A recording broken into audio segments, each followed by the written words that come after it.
Hey everybody, Marcus C. Williams here.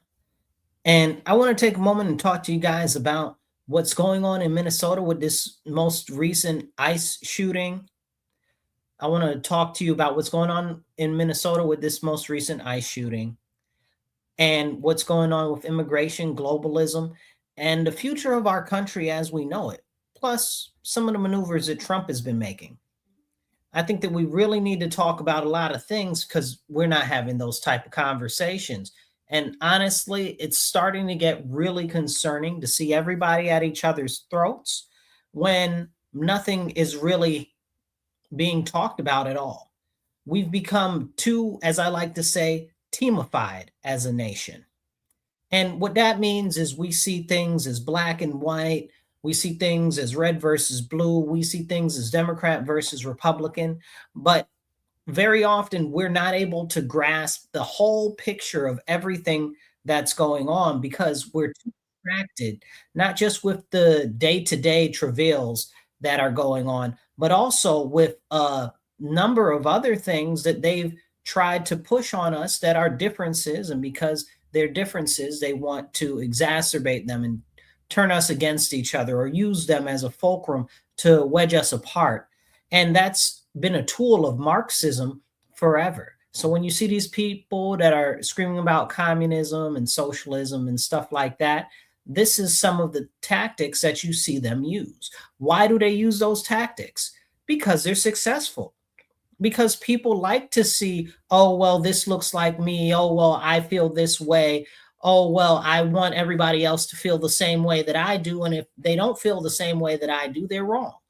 That's not the right outlook in the world, especially when it comes to us being a nation like the United States of America, which is my country and I love it so much. So, real quick, hit that share button, hit the like button, get that message out there. And if you want to support the efforts, you can either on either side right here, it shows you how you can support, or if you're watching vertical, up there at the top. So, let's jump into this real quick. This new shooting in Minnesota, why are people getting shot in Minnesota?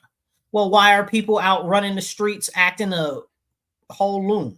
You know what I'm saying? People out there acting crazy, and then higher level altercations happen, and then they're like, look at the police or look at ICE. They're so bad. Are they though? Why was your behind showing your behind outside like you don't have no home training? Do people not have home training anymore? I remember when I was little, people would see somebody misbehave and they'd be like, you ain't got no home training. I guess nobody has home training that's out here in these streets acting a raw riot, talking about down with ICE, down with Trump, all of this nonsense. You don't even know why you're doing that. Why are you doing that? Let's ask that question. Let's start by asking that question and see who is doing what. I'll pop your comments up on the screen as they start to come in. Okay, I see. I see you. So when we have these conversations about what's going on with these crazy people in Minnesota, we have to ask ourselves, why are they like that, right? And some people will say, oh, well, we're fighting for what's right. You're fighting for what's right. What's right? Explain to me, like I'm 5 years old, what you, being somebody that's protesting ICE, sees as what's right, or the government is wrong. I'm a big anti-government person, right? Like I am very big. I'm a strong Republican. I'm a strong conservative. I have strong traditional values, but I do not like the government. That's why I'm a Republican, because Republicans are supposed to stand for small government. Some of them don't, and I got my issues with them. And y'all know, if y'all follow me, I talk about that all the time. But the fact of the matter is, we got all these people that are like, oh, well, the illegal aliens are people too, and this, that, and the duh. Did somebody say illegal aliens are not people? They're just not supposed to be in this country. Hello? Like, make it make sense. Duh. Like, this is what we've got to go. What we've got going on. We need more people to say, hey, check yourself for a second. Why are you protesting in favor of these illegal aliens? How does it benefit the United States of America? Can we talk about that? Please, at least for a couple of seconds. We need to. We need to talk about what's going on in America, what's benefiting America, and not standing up for these illegal aliens who didn't even come into the country right. We got all of these people that are trying to come in our country in the right way, but people are standing up and championing for illegal aliens. Somebody's got to make it make sense. Who put in your head that you need to champion for those people? All of the sudden, everybody's a savior of the illegal aliens. Why is that? Somebody must have put that idea in your head. That is not an organic thought.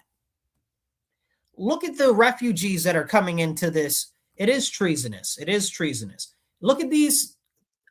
Let me say this. Look at the refugees that are coming in. Look at the people that are coming into our country legally.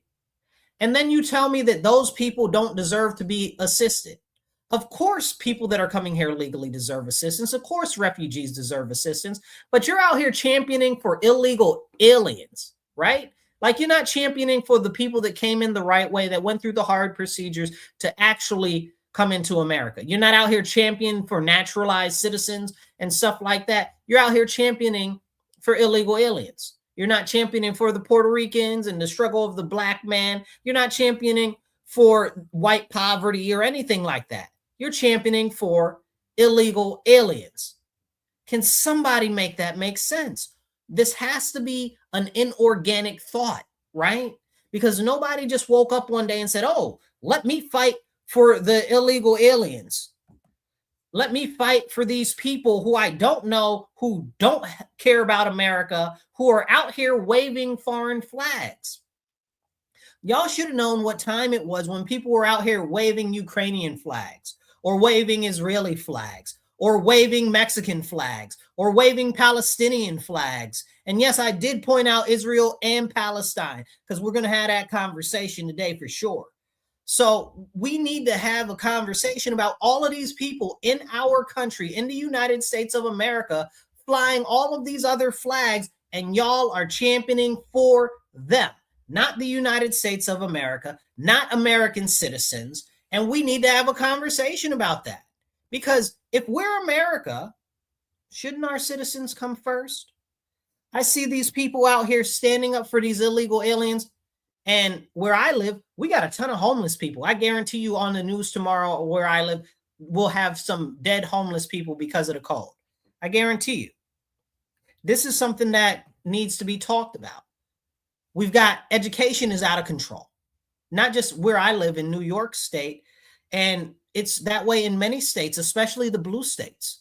The youth's future are being stolen away because the quality of the education just isn't there for them to get anything, even a McDonald's job, more or less a high-end, high technical profession.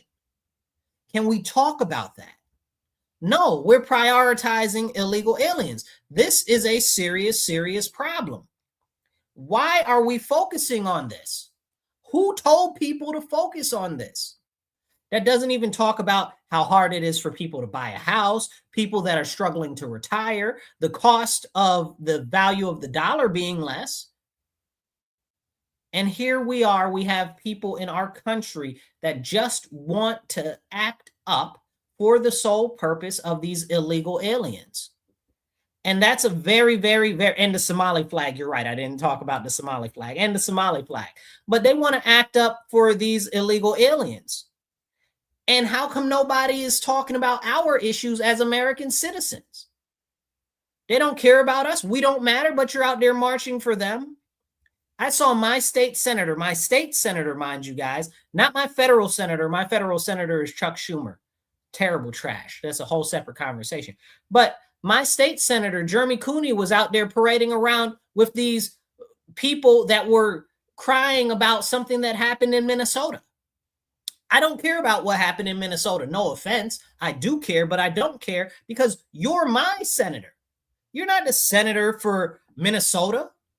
You know, you're not in the Minnesota State House. You're in the New York State House. Why are you out here with these people talking about what's going on in Minnesota when we got people dying here, getting stabbed here, getting shot here in our district, and you're out there complaining about something that's going on over there? Somebody's got to make that make sense to me. It's really, really, really crazy. And they get into office and they take an oath, not just to our nation and to uphold our Constitution, but also to be representatives of our citizens, not foreigners. not illegal aliens, of our citizens. And here they are protesting and saying, we're going to fight for the immigrants and this and the third. And when they say immigrants, they conflate everything together because it's not about people who are immigrating normally. It's about illegal aliens. Okay? This is very important, and it's a conversation that needs to have. Somebody said it's mostly the people that have TDS. Well, but it's also other people. What's happened is this, and I'll give you an example, right? We had the Renee Good situation, which is crazy because look at her name. How's that her name? And she just so happened to be causing all types of trouble. She was being bad. Like, I mean, are we serious? Like, the whole thing smells royally.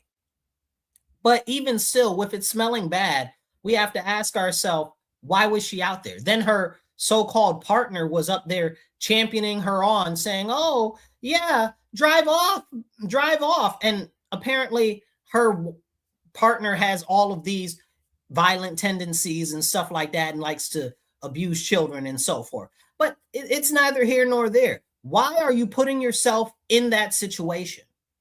These aren't regular protests. These aren't people standing on the sidewalk protesting quietly, calmly, or whatever the case is, even if it was on the sidewalk and was a little uproarious. These are people trying to impede federal investigations, federal policing actions. And then she's over here trying to run over people with the car. And then people are like, oh, no, they shot her wrongly. No, they didn't. No, they didn't. You know why? Because she had no business to do that to begin with. She ushered that in on herself because she was behaving in a manner, in a way in which is completely unreasonable.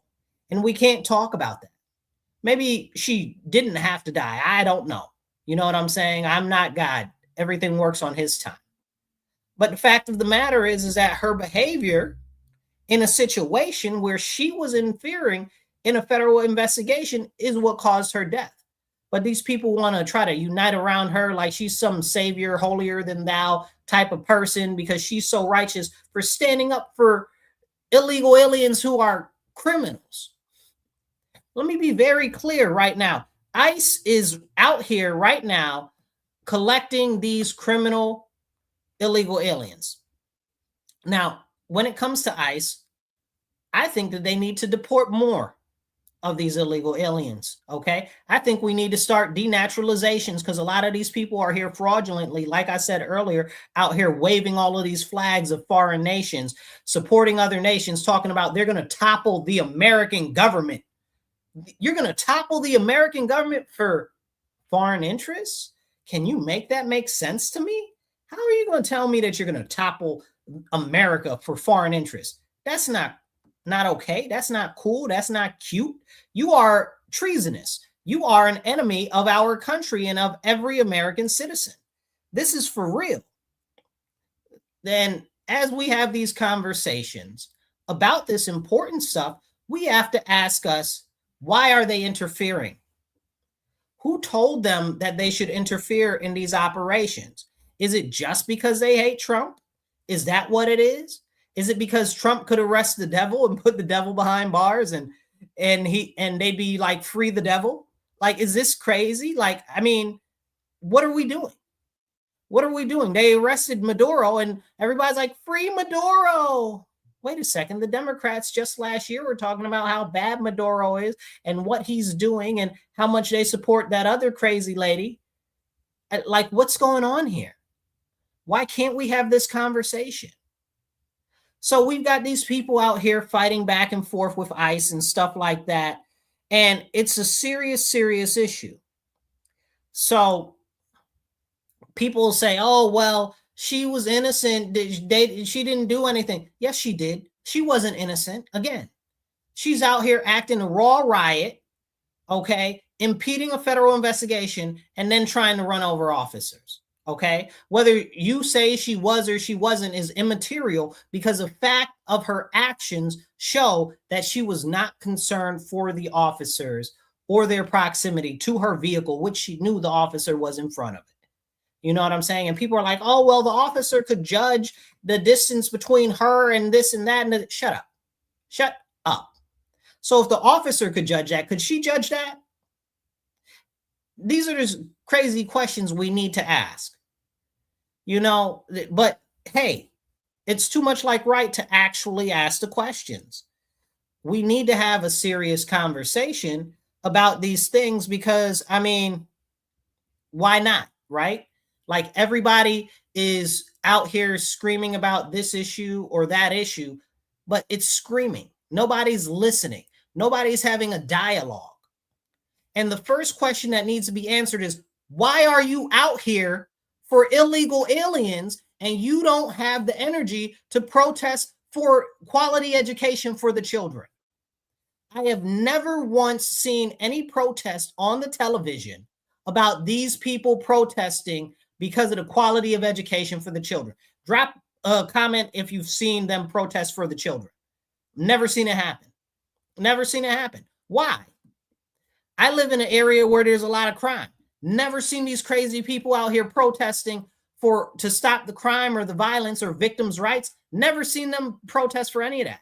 I've seen them out here protesting for criminals. I've seen them out here protesting for illegal aliens. I've seen them out here protesting for everything except real tangible issues that need to be addressed. It's crazy. It's absolutely crazy. And nobody wants to have this conversation. But we must have those conversations. Please hit the like button and the share button. It doesn't cost you nothing. All right. And if you want to support, you can support on the side of the screens, tell you how to do it, or right above on the top, depending on if you're watching us vertical. So as we have these conversations, it's important that we ask those questions. Why are these people out here? Right? Like, why are they out here protesting for these illegal aliens? Who told them that that is a righteous cause? Somebody had to tell them. Well, I'll tell you who told them. The internet told them. The internet told them. These crazy institutions told them that. And Trump hasn't even really been in that long, and he hasn't deported that many people. You know what I'm saying? Obama deported more people. Bill Clinton deported more people. And we can't have those conversations because I guess Orange Man bad, right? Orange Man bad. That's all that anybody has to say. And a lot of these people that are in these different riots and stuff like that are paid agitators. You know, they'll say, oh, well, some people are paid protesters. Yes, some people are paid protesters. But the more important people to watch are the paid agitators. Okay? We got to look out for them because they'll be in these different groups throwing rocks, hitting people, pushing people, causing problems. I saw this one lady in my area talking about she's going to be passing out whistles for people to impede the issues with the with that ICE are doing, right? So she wants to stop ICE and make their job difficult. Let me tell you about the last time they did that here in Rochester, where I live. HIS was doing a sting on a child trafficking ring and a human trafficking ring. Let me say that again so you understand clearly what was happening. HIS, Homeland Security Investigations, that's like the DHS version of the FBI, okay?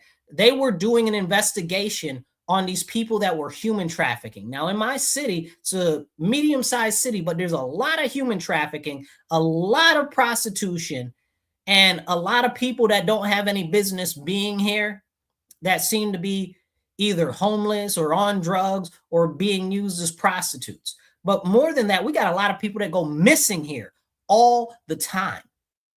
So HIS was going after these human traffickers. And all of these protesters came out of the woodwork to try to stop them from pulling over these human traffickers, which were charged human traffickers, by the way. That's why they had a warrant out for their arrest. Like, can we be real about that? Then my mayor got on the TV along with the police chief. The mayor's up there like, the police shouldn't have helped them do crowd control because they needed help. There was like 8 HIS officers and then like a crowd of like 70, 80 people. Like, why wouldn't they call for backup? This is real serious. Like, we need to talk about that. But no, they don't want any of these people out here to actually be arrested. You mean to tell me what is going on? And yes, everything that I say, I firmly stand by.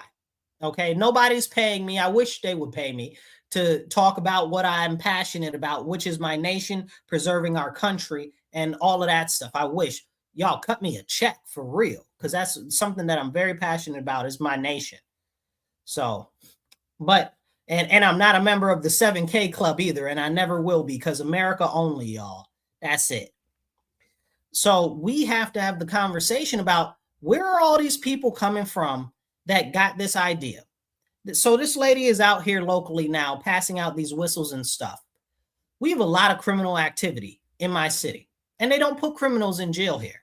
They don't. Like, criminals run amok, do whatever they want, shoot up the neighborhood, stab people in broad daylight, and get out of jail the same day, if they even get picked up at all. That's not a joke. I wish that was hyperbole, but this is what's happening in my home that I love and I fight for every single day. So this is very important to me. So we've got these people passing out these whistles here, talking about they want to stop ICE from our neighborhoods. Why? Why? Most of the black people that live in my mostly black neighborhood want these illegal aliens gone. They're taking up whole sections of our streets. Okay, there's one street not far from where I live where the whole neighborhood, the whole street, one of the whole streets in the neighborhood is taken up by illegal aliens, not refugees, because we got a whole different section for refugees not far from where I live in a different area. Okay, then we got the legal immigrants, but these aren't legal immigrants. Okay, so can we have that conversation? Why don't you want these people to actually arrest these criminals? Well, because you've been told that they're the enemy, they're so bad, but your behavior is making them perform more higher level activities as far as policing and militarization goes. Y'all out here acting a raw riot and then get hands put on you and then wonder why you got hands put on you when you're cursing in people's face, spitting in people's face, going rah, rah, rah, rah, blowing, what do you call them things? Blowing whistles in people's ears and stuff like that. I'd knock somebody's teeth out the other side of their mouth. They blow a whistle in my face. That whistle be so far down their throat, it'd be a problem. So more power to all of these officers that are out here just taking that, because I would not take that as an individual. This is why I'm not a police officer right now, because I'm not dealing with none of that. So God bless all of our officers that are still wearing the shield right now, because I just wouldn't want to. So I'm so supportive of them, because given all of the stuff that they have to deal with, it's crazy. I wouldn't want to do it. It's not for me. It's for somebody else. Okay. And these are the problems that we have to understand. What's happened over the last couple of years is they've disincentivized policing. They've tied the hands of the police. And if you look at Minnesota, not only have they had all of these defund the police nonsense going on in Minnesota, where the police can barely do any crime. I actually just saw, I don't remember whether it was like CNN or what was it, 60 Minutes or something. One of them did a report on like Minnesota and the police in one of the cities in Minnesota. It might have been Minneapolis. Don't quote me on that. Where they had it like a ride along and interviews with the police, and the police were saying, yeah, we can't even respond to all the calls. We don't have enough officers, all of the drugs and all of the this and all of the that. Craziness, right? So absolute craziness. But can we have that conversation? Now, let's dig into it. This is a real serious thing. So hit the share button, hit the like button. As we dig into this, right? We look at the people that push to defund the police. We look at the people that push to let all the criminals out of jail. So that increases the amount of crime that's in the community, that's in the neighborhoods, the amount of chaos, and it stops police from being able to institute anything that even looks remotely like order. Now, we've got the situation where in Minnesota, the governor and the mayor, they're like, oh, the police shouldn't be out there, and the police should even stand up to ICE. I don't know if you saw the mayor of Minneapolis, the police chief was standing behind him, and he looked with a crazy face when the mayor said that. He's like, what? And I thought that was funny, but still, these people are saying that they should go against federal officers that are locking up criminals. They're going after criminals. And like I said before, I see they're going after criminals and I support that. But honestly, I think they need to deport more people. I want them to deport them harder. For real. I want all of them gone.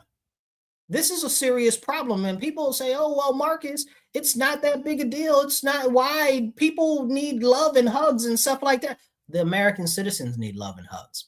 The American citizens deserve the first amount of resources that we have from the government. They deserve the medical, they deserve the Medicaid, they deserve the food stamps, they deserve the social services, they deserve the school monies, they deserve all of the housing vouchers, not foreigners. And daggone sure, not illegal aliens. None of them deserve anything from our country. There is a law that says, in the immigration law, that says that when you come to this country to come here legally, you have to prove that you won't be a burden on the state, like you won't be a ward of the state, like you won't be on social services and stuff like that. And apparently that's just a law that we don't enforce. Because if it was me, every one of them that's on social services will be out the door tomorrow. Because you're not American citizens.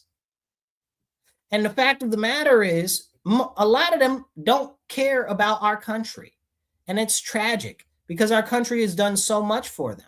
And I love me somebody that's a new American that loves our country, that's so passionate about our country. I love them people. Them my favorite. Okay. A lot of them have more patriotism than a lot of Americans, especially these crazy ones running out here doing all types of craziness. It's crazy. And as we have these conversations about these serious issues of what's going on in Minnesota, let me jump ahead to what happened today, this morning, where I don't know. I guess this lady was out there acting a raw riot in front of ICE or whatever, impeding them as they usually do. And then she got all in their way and they pushed her out of the way. So some guy comes over and starts to act a raw riot, right? Allegedly, he's trying to help her, but really he's interfering in what's going on. This is how people behave. So they try to blow that out of proportion, and then they try to paint him like some innocent bystander or whatever when he's armed, right? Now, I'm very strong on the Second Amendment. I believe very firmly in carrying a firearm. I believe very firmly that everybody should be armed, but that's a separate conversation. The point is we got these people online, and many of you might have seen them telling people to take up arms against ICE and to shoot them and to do all of this and all of that. And I'm like, are you serious? Like, who's paying these people? You really need to think, who's pushing this? They're pushing people to shoot federal officers? What's that going to lead to? And that's a conversation we need to have. What is that going to lead to if they start shooting officers? Can we have that conversation? We need to. We need to have that conversation, but nobody wants to have it. This is a serious problem. Why are we not talking about what happens if they shoot federal agents? When they're out here talking about they're going to shoot federal, I'd lock everybody up online. I'd go after every single person online talking about, oh, they're going to shoot federal agents. That's a thought for inside your head. You know what I'm saying? Like that's not something that you say out loud. Like, are you crazy? Like, that's real problems. Like, you're tripping balls. Like, what are you doing? What are you trying to encourage? Like, they're trying to encourage the deterioration of our nation. They're trying to encourage separatism. They're trying to encourage division. They're trying to encourage a so-called revolution. Now, wait a second. They want a revolution in our country in honor of foreigners.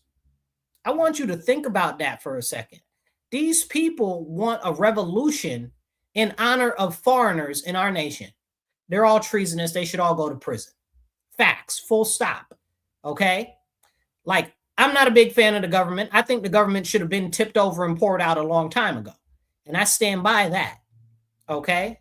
But the fact that you want to overturn the American government, not for the citizens, for foreigners and foreign interests and Marxism and socialism, which is antithetical to our nation's foundations, that's crazy.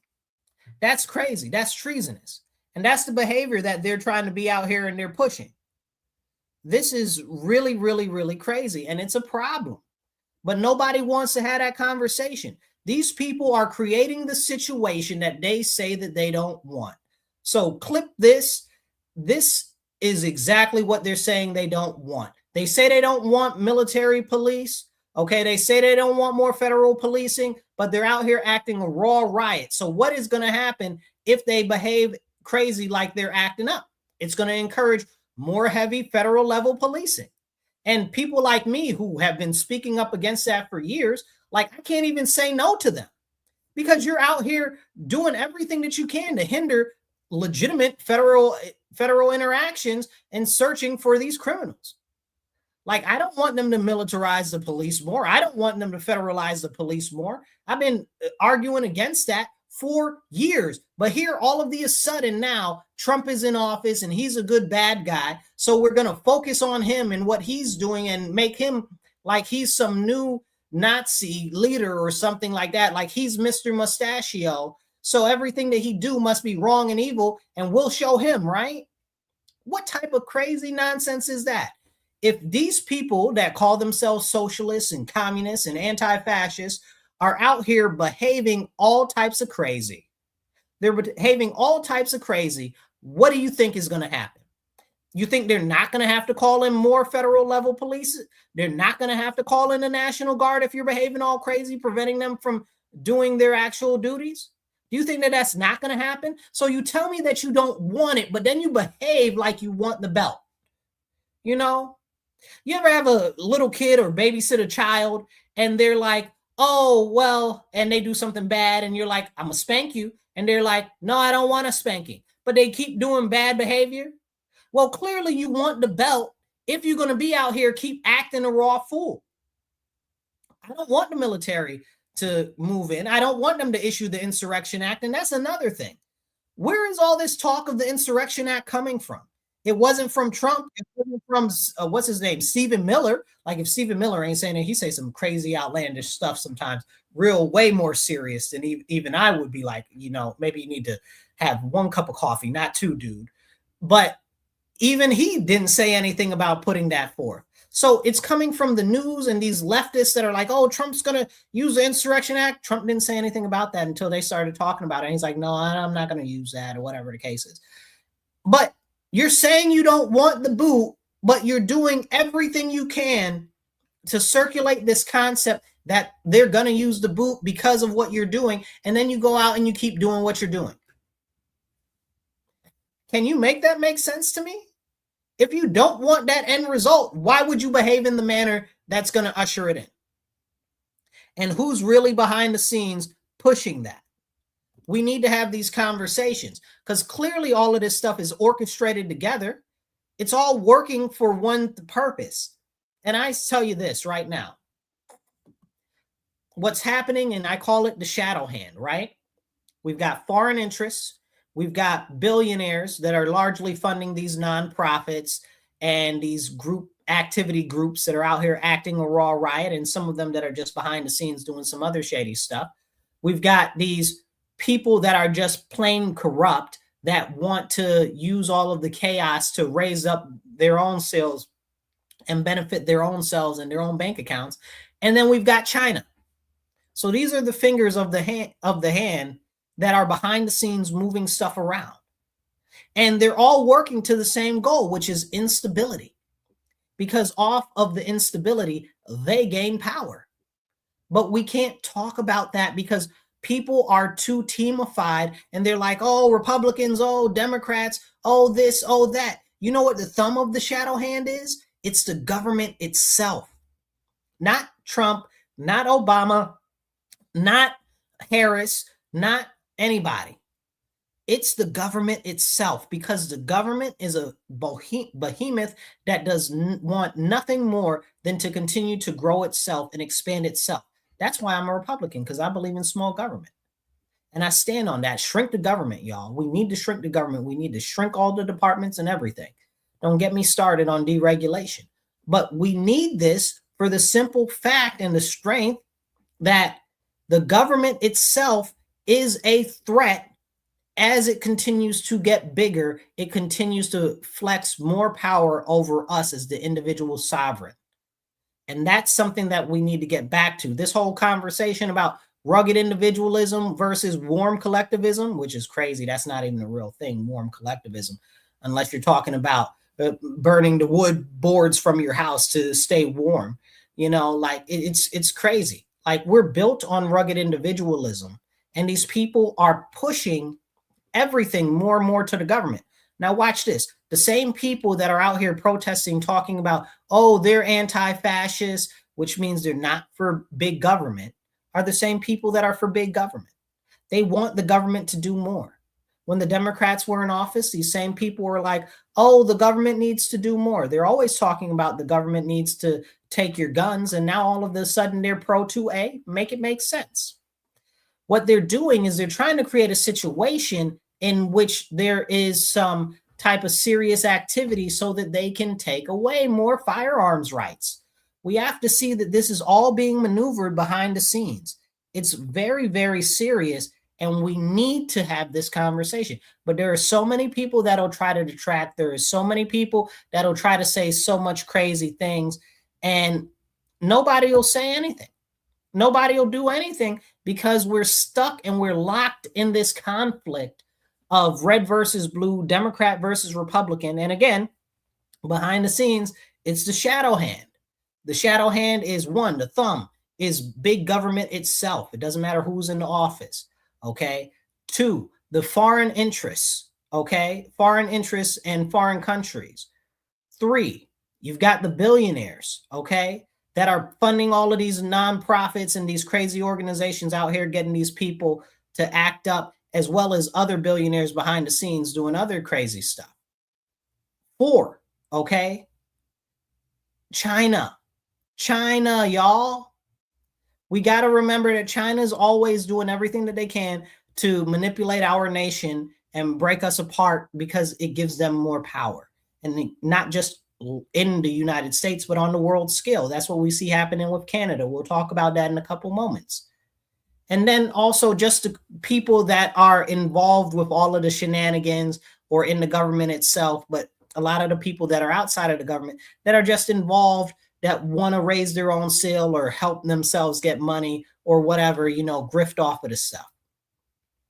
But can we have those conversations? No, because everything's black and white. Everything's Democrat and Republican. It's so much more serious than just that simplified situation. And none of that takes into account the world scale of what's going on. And that's what we need to really talk about. What's going on in the world? What's happening in the world? Why is this happening in the US? And why is it happening in the US right now? Do you know? If you know why this is happening right now of all times of times, drop a comment in the comments, okay? Also, hit the like button and the share button. So we just had the Davos, right? The Davos event with the World Economic Forum. And in the World Economic Forum, that's where all of the super wealthy people and the leaders of the Western world and everybody from all around the world that has all the money, they go to Switzerland and they all party and hobnob together and talk about how they're going to rule over us poors and what they're going to do to us and where they're going to move everything in the future. That just happened at Davos. Drink water, stay hydrated. So that just happened at Davos. And we had Trump go up there, and Trump spoke, and he was like, listen, I'm not playing with none of y'all. Y'all been manipulating America. Y'all been acting a raw riot. And since I've gotten back in office, all I've been doing is handling business. I'm working on fixing our economy. I'm working on making us the strongest nation in the world. And we are. And I've done a great job. And he went on to say, and look at Canada acting a raw riot, talking about they're out here going to be best buddies with China now. Now, if you guys don't know, there's a history there with China and Canada, and China really letting all of these people from China, I guess you would say, infiltrate Canada. So with that happening and people not talking about it, go look up what happened with Huawei and the Huawei's daughter. I think she was like one of the high-level executives of the company as well, vice president or something. But look up what happened with that. Okay, look up the Chinese training in Canada. Look up that. Look up the Chinese police stations in Canada. Look that up. So Mark Carney is over there. They're sucking on the toes of Xi Jinping, and so is England right now.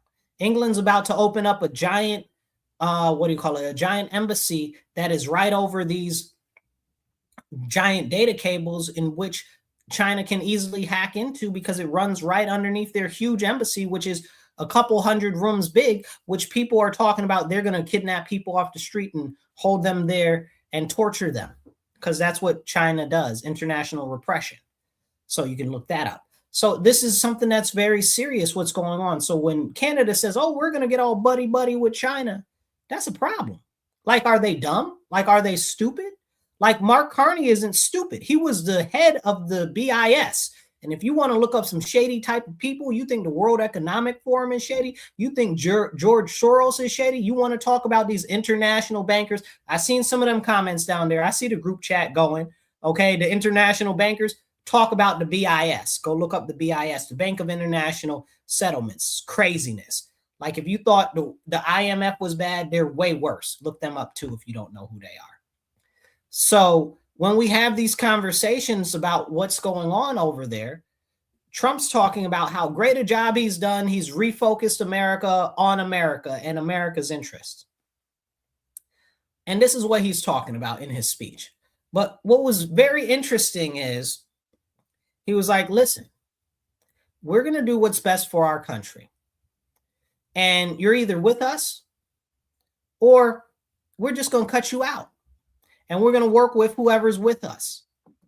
And that's something that's very, very, very interesting, you know, because usually if you look at the world stage, it's everybody wants to do this whole bilateral, bicameral, whatever you want to call it, cooperation nonsense travesty, right? Like the UN.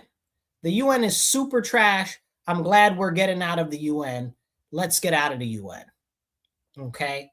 Because the UN is outlived its usefulness. You know, it started off as the League of Nations and it was serving the interests of the United States, and it no longer serves the interests of the United States. So we need to get out of the UN. Later for the UN. I guess we're still in the UN because there are like these green regulations and some health regulations or whatever that we're still dealing with. But we just pulled out of the World Health Organization.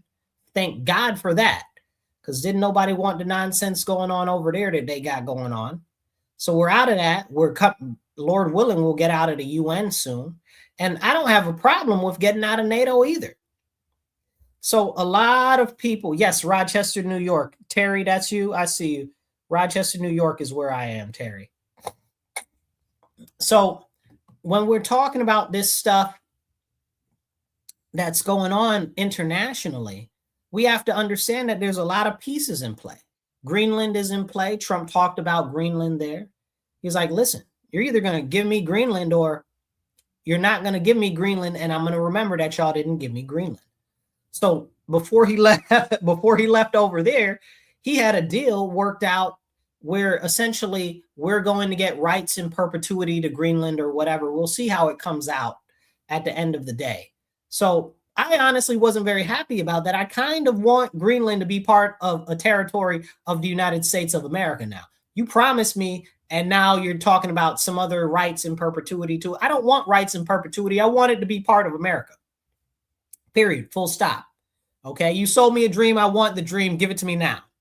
Okay. So, I say that as a joke, but it's really, really a real thing, you know, and we need to have these conversations. If we look at the issue of Greenland, right? And I'm going to get back to the Davos situation in a second.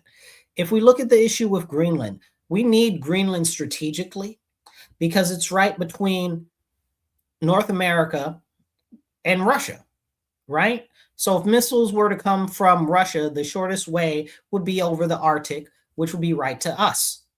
So there's also the option of international trade up there. So the more international trade activity, if you don't have safety and security in those routes up there in the Arctic, then the enemy's going to dominate it. It's that simple. So we need control of that area over there. Honestly, I believe very firmly now, look, if you look at it on a map, we need Svalbard also. Slavbad, or however you say it, we need that also, which is another island chain. I think Norway owns them, but we need them too. So that'll be interesting, but we'll see what happens. We'll see what happens with that. But we need it because we're building this Golden Dome concept, which if you don't know what the Golden Dome is, I encourage you to look into it more. But essentially, it's like a missile defense system to really block anybody from shooting missiles into the US. Okay.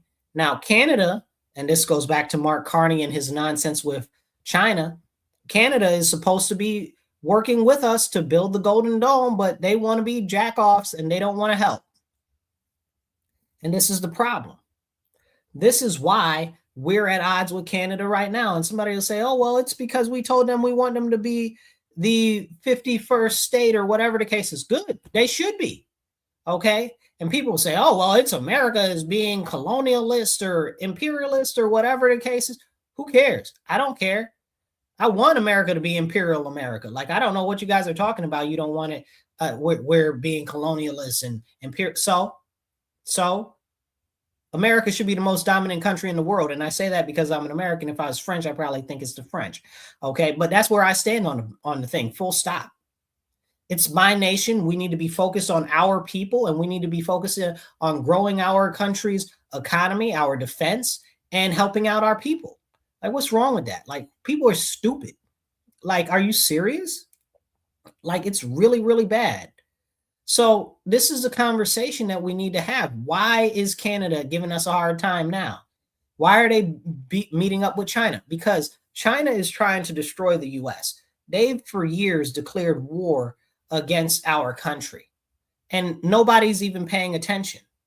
Like, nothing's happening. Like, everything is absolutely okay. So this is something that we need to have a talk about. China is committing agricultural warfare against us. China is committing ecological warfare against us. They are committing psychological warfare against us. They are committing all types of different warfare against us. They're just doing everything except shooting bullets. Cyber warfare, biological warfare, COVID and stuff like that. All of the diseases that they found in that disease manufacturing lab that China had in LA. Let's talk about that. We can't talk about that. Go look that up because that's crazy. China had a disease lab where they were cultivating poisonous diseases right in California. Go look that up. That got busted up a couple months ago. That was crazy. So these type of conversations are very drastically important to have. This is very important.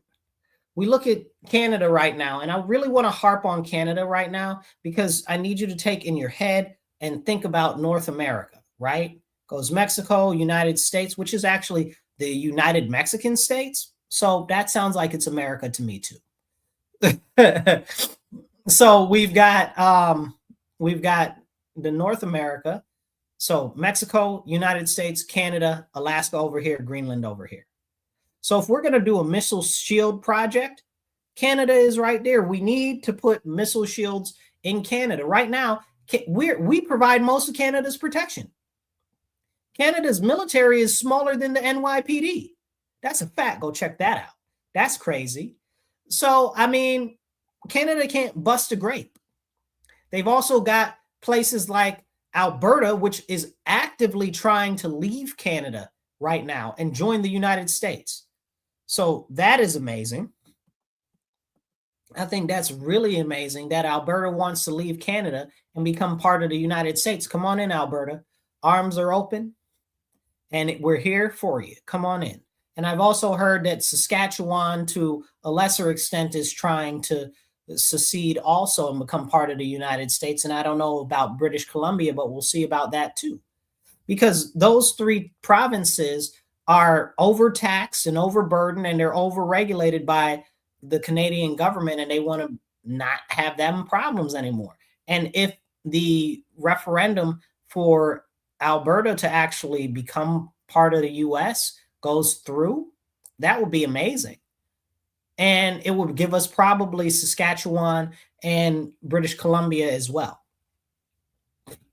Excuse me. So I'm looking forward to that. I hope that goes through. More power to my brothers and sisters in Alberta. Okay, may it happen. Now, as we have these conversations about what's going on in Canada, you see Mark Carney as being a big douchebag, and he's like, "Oh, America, you suck, this, that, and the third, da, da, da, da." But your economy, 70, I think 76%, somewhere in there, relies on the United States of America. Like, what even are you talking about? Like, can we have that conversation? Like, your whole economy, they got mad at Trump the other day because Trump said Canada only exists because of the United States. It's true.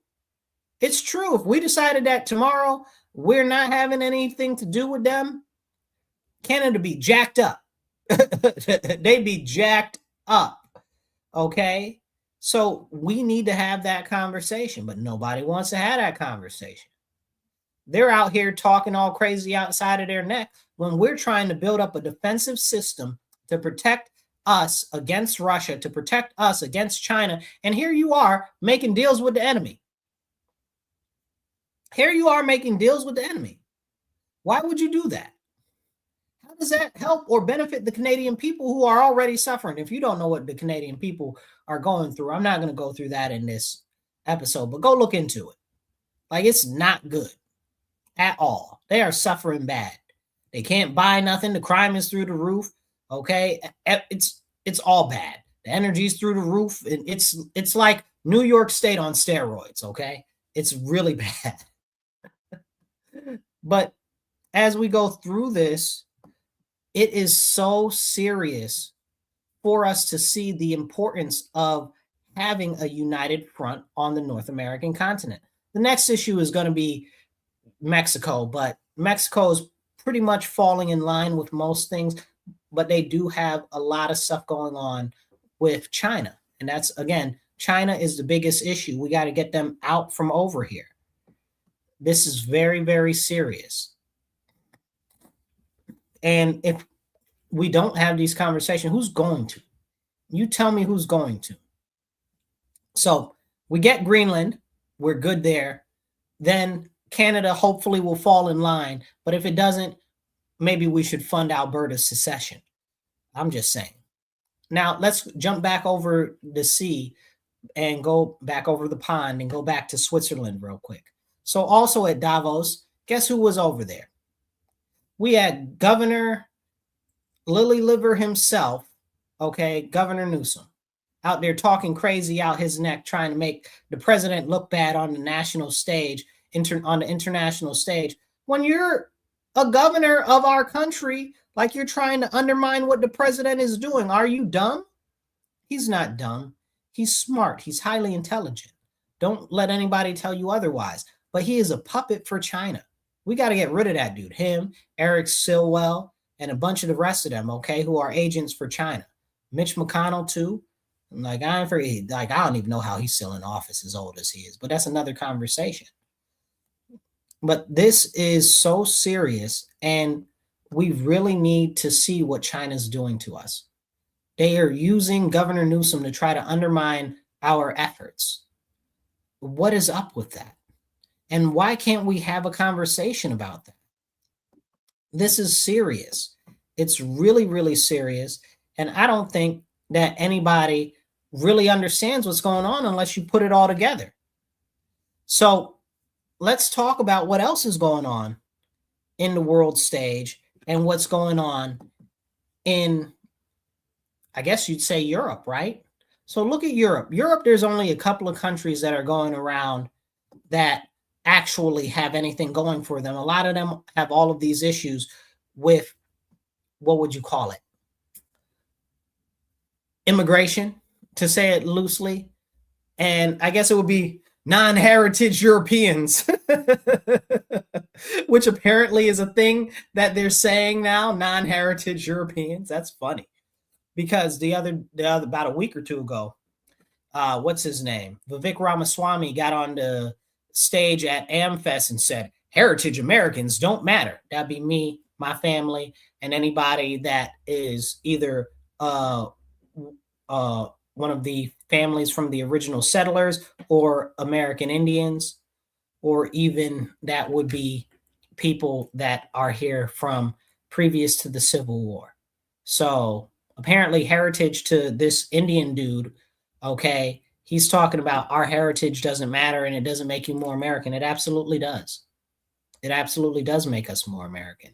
Like, you're tripping, and you can go back to India if that's the way that you feel. Okay, we got a red dot over here, Hindu, talking about, oh, God this and God that. Which of your 50 million gods? Don't play in my face. Okay, masquerading like you believe in the Christian God. There is only one true God. Okay, that is the Lord our Father, Jesus Christ, and the Holy Spirit. Okay, we have a triune God, and that's it, and there ain't no more. Period. Now, when we have this stuff going on, where we've got these people telling us that being a heritage American doesn't mean anything, it's the same globalist rhetoric. You have to listen, and then you have to listen again. So now over in Europe, they're talking about all of these people, these foreigners and stuff like that, are causing problems because they're non-heritage Europeans. And it's true. It's very, very true. And that's a problem. But they try to manipulate the language, and they try to manipulate how you think, so you can't conceptualize what's going on. And when they do that, they got you. And that's what they want. They want to have you in a position where it doesn't matter whether you believe what they're talking about or not. They want to have it set up so you can't think outside of their little box or their little confines. And this is where we're going. So now we've got all these places in Europe that have problems with all of this migration nonsense, and it's tearing their whole area apart. So what Trump is saying, Trump is over there like, listen, UN doesn't work. The European Union is for trash. Okay, NATO doesn't work. Okay, we've been paying for NATO. We've been the ones who have been supplying NATO with all the weapons, and nobody's really paying their fair share. And that's serious, because we can't carry the weight for all of Europe, and then Europe wants to go and fight with Russia. We don't want to fight with Russia. You know how expensive that is? Not just money, but in manpower, in industrial power. Like, why would we want to fight with Russia if we didn't have to? Like, but France is over there like, yeah, we're going to fight with Russia and all of this and all of that. It's crazy. We're not doing that. We're not doing none of that. So why would we? And this is what people need to think about. If we're over here funding everything that goes on with Europe, we're funding the European Union because they collect more, I guess you would say, fines on our actual companies that are operating over in Europe than they actually get money-wise, monetarily. And that's kind of crazy. That's really, really crazy. And people need to look into these things, because this is all important. It's so important, but they don't want you to think about it. They want you to be distracted. They want you to be distracted. And who's this? Yeah, you're right. The other countries aren't doing their part. We're doing most of the work. We're carrying the water for everybody. And that's what we're having to deal with right now. And it's expensive, bro. It's expensive carrying the world on your back. And Trump doesn't want to do it anymore. He says, we're done with that. So he said, if the UN isn't going to play ball, we're not messing with them. We're not funding them no more. We're out of the World Health Organization, and we might be out of NATO. And people are like, oh, our allies in NATO, our allies in NATO. What allies in NATO? Who? Which allies in NATO? Make it make sense to me. The French, who rolled over in World War II? They some surrendering fools. Also, the French have gotten us into almost every single armed conflict that the U.S. has ever been in since the inception of the U.S. Go look it up. Go really dig into it, okay? The only war that I haven't been able to trace back to France is the Civil War, and that's yet because I haven't really dug into it. But every other armed conflict, France is right at the center of the bull, okay? So France is in NATO. What is France doing for us? We got Macron over there and his whole bull moose of a wife, okay, running a raw riot I think she beat him up. Like, I really think she punched him in his face. Okay. Because he was wearing those dark glasses at Davos up there talking about Trump is a bully. No, you look like you got bullied before you got on stage. Like somebody bust you in your eye with those huge old sunglasses. Go look at the pictures. If you didn't see the pictures, go look at the pictures of Macron at Davos. Okay. Because I mean, like, France is in NATO. Who else is in NATO? England. What is England doing? England lost to the Germans too. Like, if it wasn't for us, they wouldn't have been able to do anything. Like, England was getting tore up, bombed to the ground. Who are who NATO, the North Atlantic Treaty Organization? Who? Spain? You know, Italy? Like, who in, I mean, maybe Italy a little bit now, but Italy got its own problems. They don't even got enough jobs for their people. Their social security and everything is all jacked up. So Italy can't barely do nothing about themselves. Shout out to, what's her name? Maloney, Georgia. I like her. Okay. She's trying to do some things for her country. Good luck for her. I hope she succeeds. But the rest of these clowns out there, Portugal, who is in NATO? Sweden, Norway and Sweden, who gave up to the Germans and helped the Germans. By the way, oh, well, they were, what do you call it? Non-combatants. Bull sugar. Tell that lie to somebody else. Okay. Learn your actual history and affairs. Like, it's crazy. How is NATO helping the United States? Who are they going to help us against? Russia? Well, they can't help us against Russia. NATO can't help us against Russia. Who's NATO going to help us against? China? They're in bed with China. So who is NATO going to help us against? What, Africa? Africa's going to attack America? Africa, they don't have one unified nation state on their continent.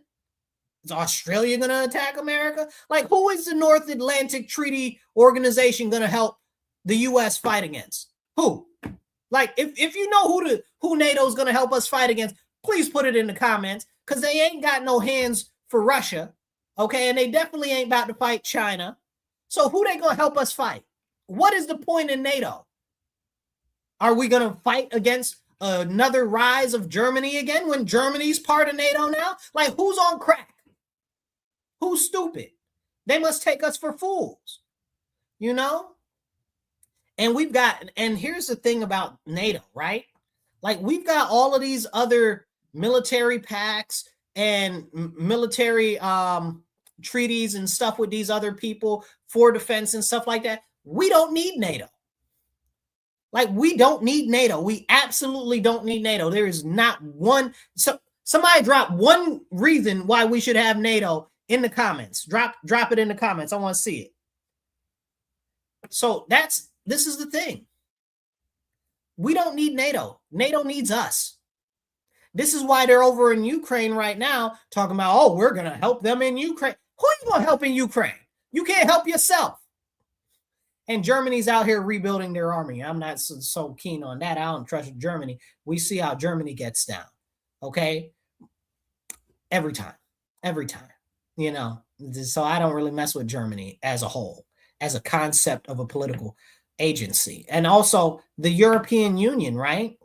Like, all of these groups in NATO are all part of the European Union. And I know the European Union is more of a geopolitical economic unit, and NATO is more of a warfare situation. But because they're part of the European Union, if anything were to pop off in one part of it, the rest of the people would do something about it. So what are we even doing? Somebody make it make sense. Like, all of the contrasting and conflicting different security pacts and treaties and stuff like that we've already got going. We don't need NATO. NATO's not helping us. It's costing us a ton of money.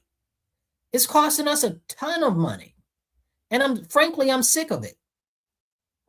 Somebody said it was the Soviet Union who defeated Hitler, not the Americans. So that's not true. Okay?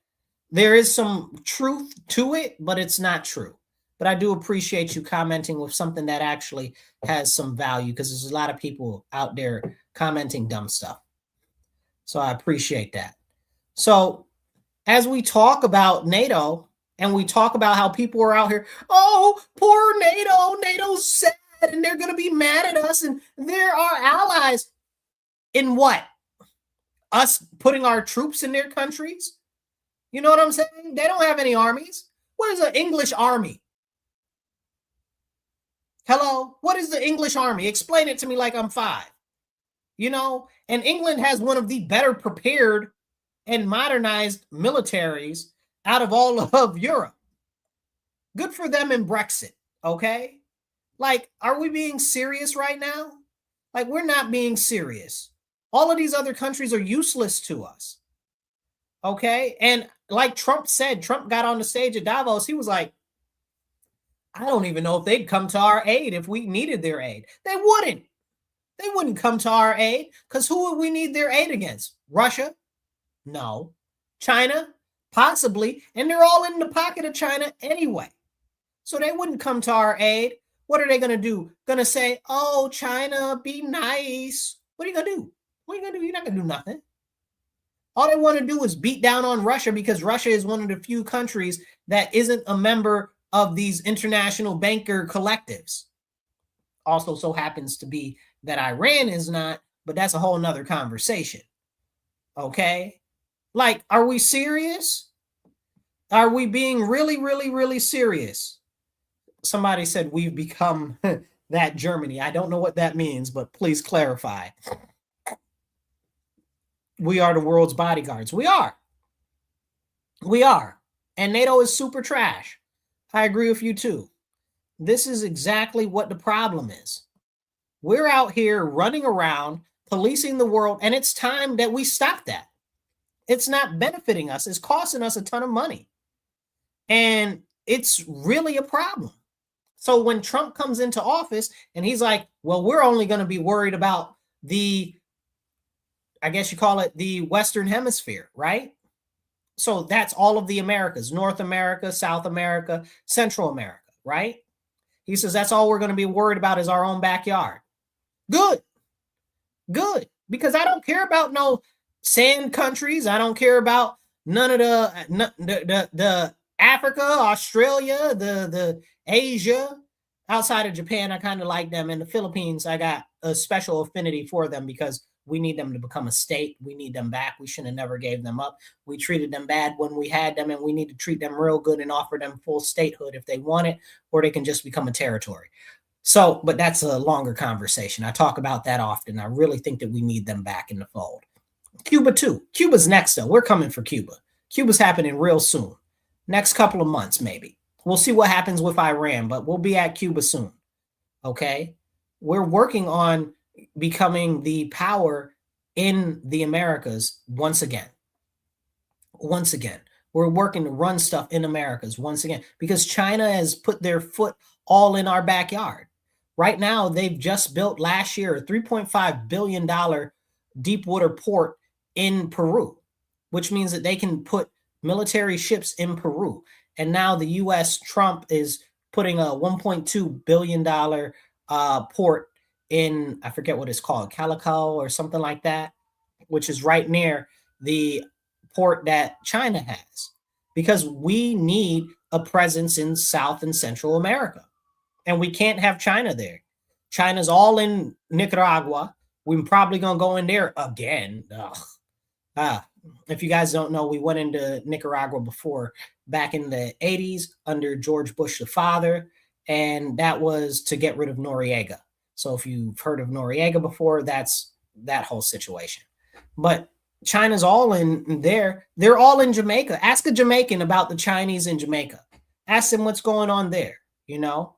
Ask them. Ask them why they aren't fighting against the Chinese. Anyway, let me not go in that direction. But ask them why they're not fighting against the Chinese in Jamaica. Ask the questions. Okay?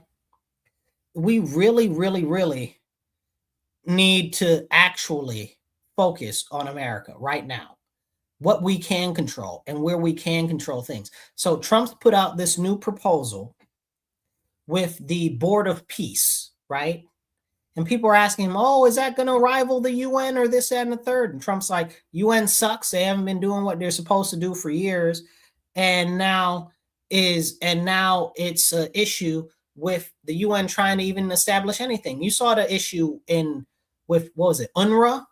the people in the United Nations that were supposed to be doing the schools and the health and stuff in Palestine, and they were using them for trafficking different bombs and missile materials and all types of stuff. Is crazy. It's crazy, you know. And I'm not a big person that trusts Israel, but I distrust the UN more than I distrust Israel, if that makes any sense.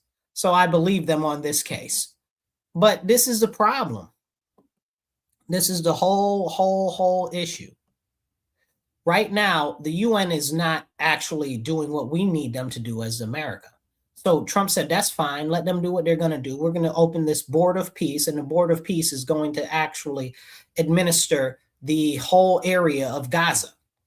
So they're going to put all of this funding into it. They're going to work on rebuilding it. They're going to work on protecting it. And he's got all these different nations that are a part of it. He offered even Canada to come be a part of it. Canada said, well, we're looking at it, or whatever the case is. And then I think it was the foreign minister or whatever they got in Canada was like, no, we're not going to do it because, yeah.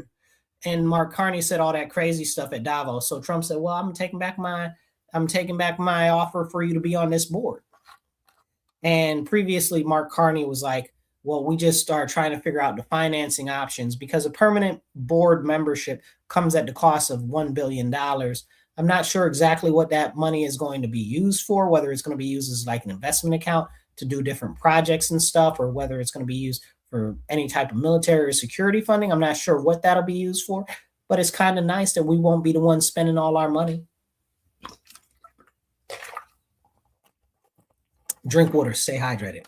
So as we see what's going on with this thing with the Board of Peace, it's very interesting, and we'll see how it works out, because the people were asking Trump and interviewing him and saying, is that going to rival the UN? He said, I don't know, maybe, could be, you know. And if you look at the countries that he's trying to bring into the fold for that, he's even offered Russia to be on the Board of Peace there.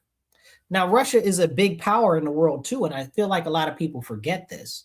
And this is something that has a lot to do with everything else that's going on in the world. Russia is a superpower. Like, I don't know why we play like they're not.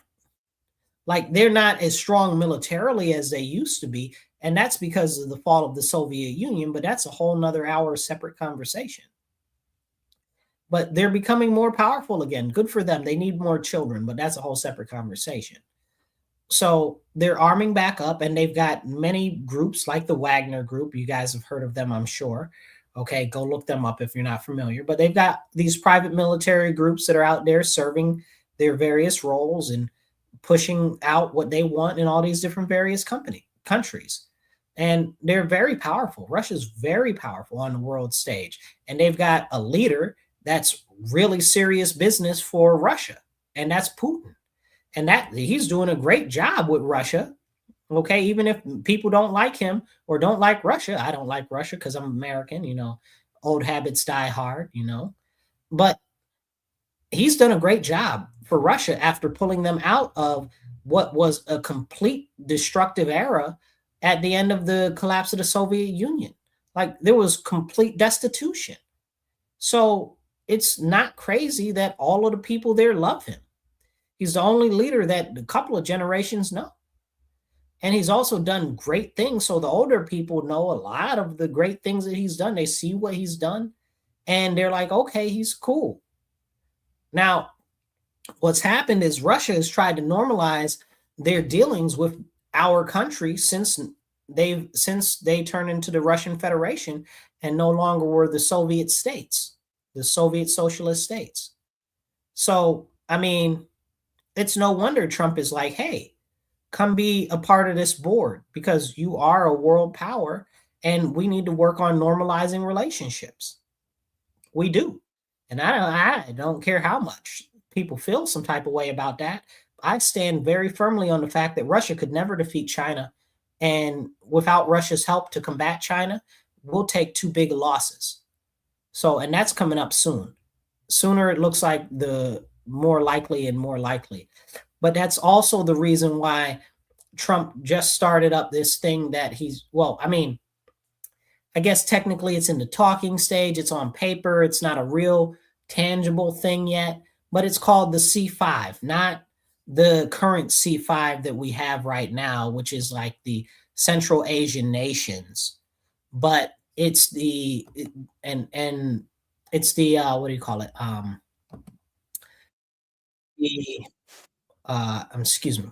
It's India, China, Russia, and America and Japan. So those are the countries that are going to be in it. Now, I don't think that China should be in it. Y'all know, if y'all watch me, y'all know how I feel about China. I can't stand me in China, but the US, China, Russia, India, Japan. So that's the five nations. It's the C5, and it's not the C5 plus one, which is, again, that's the Central Asian nation. So if you look it up, you got to look up the difference, because the C5 plus one is Kyrgyzstan, Kazakhstan, Turkmenistan, Tajikistan, and Uzbekistan. So there is a difference, and we do have to make sure that we're actually acknowledging that they're different things. So those are important things. So we'll see what happens with that. If that ever comes up, that would be very interesting. So I guess the concept is it supposed to be like something similar to, but different from the G8, where the world powers that are world powers in population and economy actually get to talk out different issues and work and collaborate on different things. And what's going on is they really want each area to have, each country to have its own area, like a sphere of influence. Like if you go back and you study the Cold War, you'll hear about sphere of influence and stuff like that. But it goes and it transcends just that period of time. It's before and it's after. Sphere of influence is very important when it comes to economy, politics, and warfare. So that's very, very important to talk about. But if we were to do this thing with the C5 nations, we could just completely get away from most of what the G7 is doing, which isn't really helping us. Plus, Trump always said that he thought that Russia should have never been kicked out of the G8, and that's part of the problems that we're having today. I agree with him on that. Like, again, one of the largest powers in the world, and you're like, oh, well, we don't like you because you're bad, because you used to be bad, but now we just don't want to like you and let you in the club, even though you got rid of the socialists like you said you were going to. You broke apart your empire like you said you were going to. And, we just don't want you in the club now because we're doing things that are involving these private bankers and these banking cartels, and you don't want none of that. Okay, chat, get with me on that. Y'all know what I'm talking about. Okay, they don't want to be part of that banking system. Y'all know exactly what I'm talking about. So this is the conversation that needs to be had. It really, really, really does, because this is a worldwide international situation. Everything that happens here in the US has international repercussions. Everything that happens internationally has repercussions in the US. But we can't have those conversations because they've got us so distracted and everything is so teamified and all of this and all of that. And nobody wants to have real conversations anymore. And it's really, really, really important to look at things from a holistic lens, right? That's what the left likes to say. Things are holistic and stuff like that. But when we have these conversations, who's listening?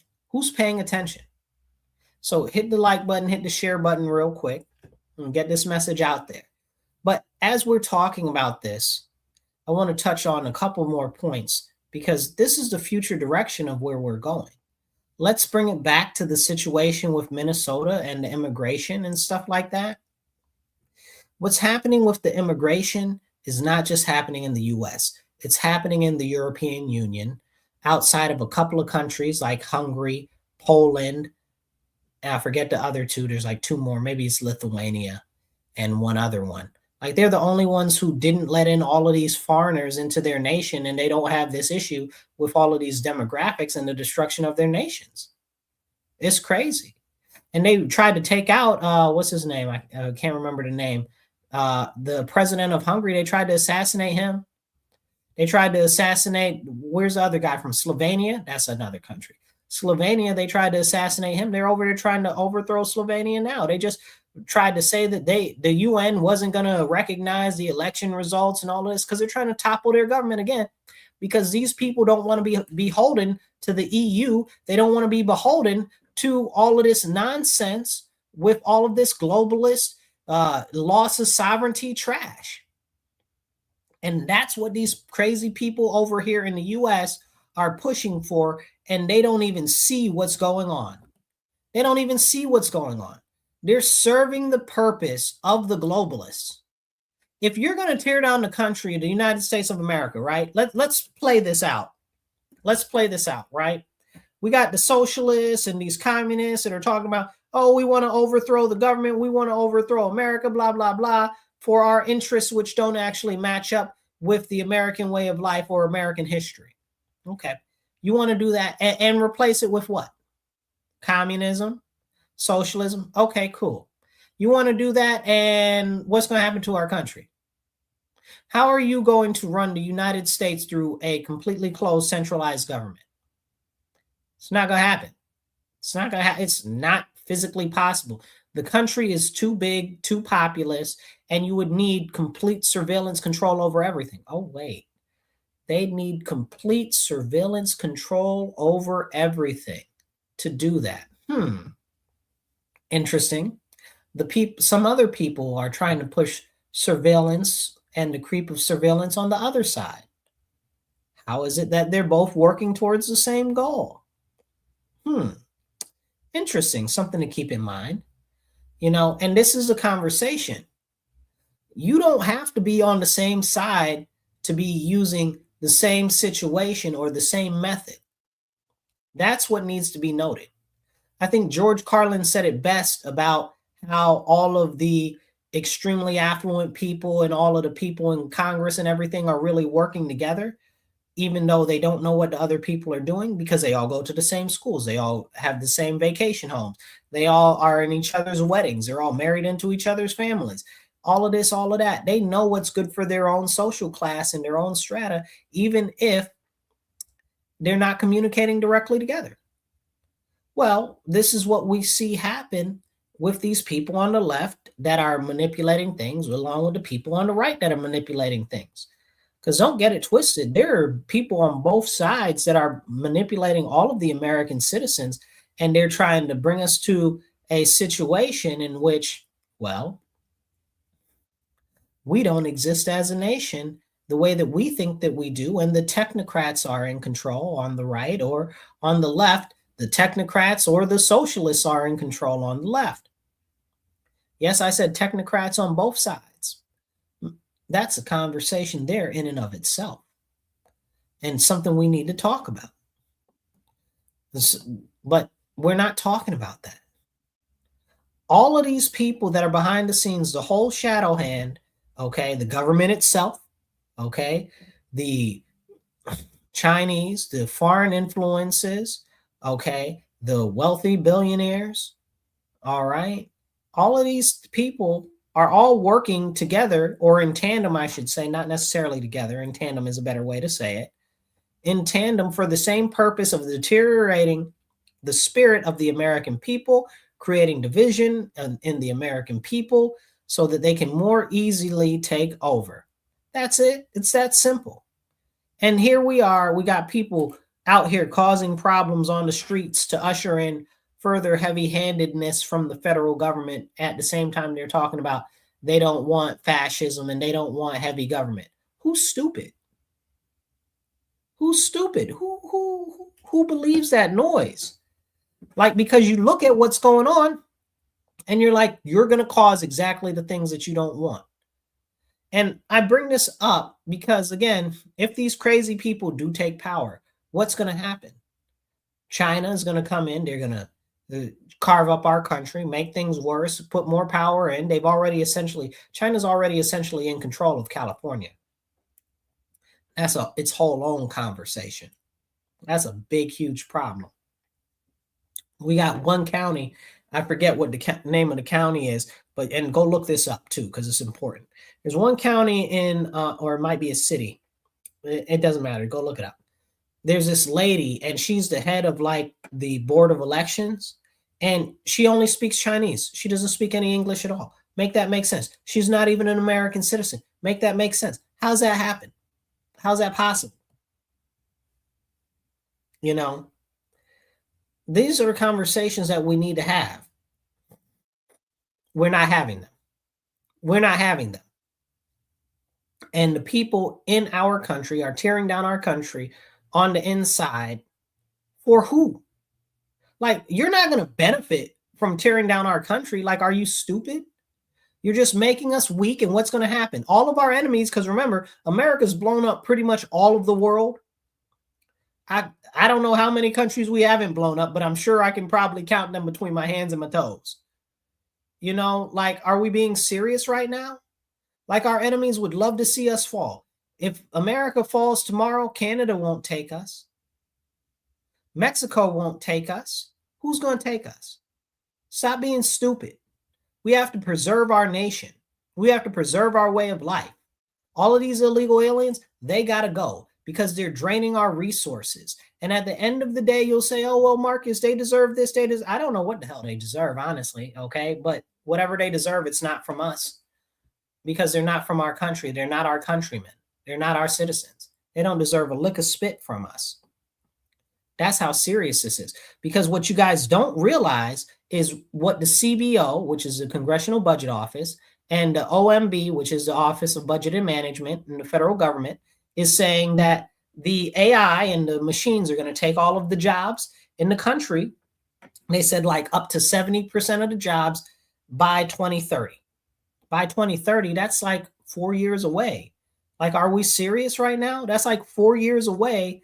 The federal government, even though nobody listens to them because they actually talk numbers and facts, even though nobody listens to the OMB and the CBO, they're still right. They're usually right, by the way. So when they're out here talking about all of the machines and the AI are going to take our jobs, we need to listen. But you know what? Don't even listen to them. Listen to the money man, Jamie Dimon. Jamie Dimon is the CEO of JP Morgan Chase, if you don't know. One of the biggest banks in the world and the biggest bank in the United States of America. He was at Davos too, okay? And he was at the World Economic Forum talking about, he said this is a quote from him, semi-quote. He said, well, AI is going to change the whole landscape that we're facing in the economy. And a lot of the jobs are going to go away and a lot of jobs are going to change and a lot of people will be replaced and maybe we'll make a couple of jobs, but it's going to change the whole world. And it is what it is. It is what it is, you guys, is a terrible, horrifying statement from one of the most powerful people in the world. That is a terrible, horrible statement.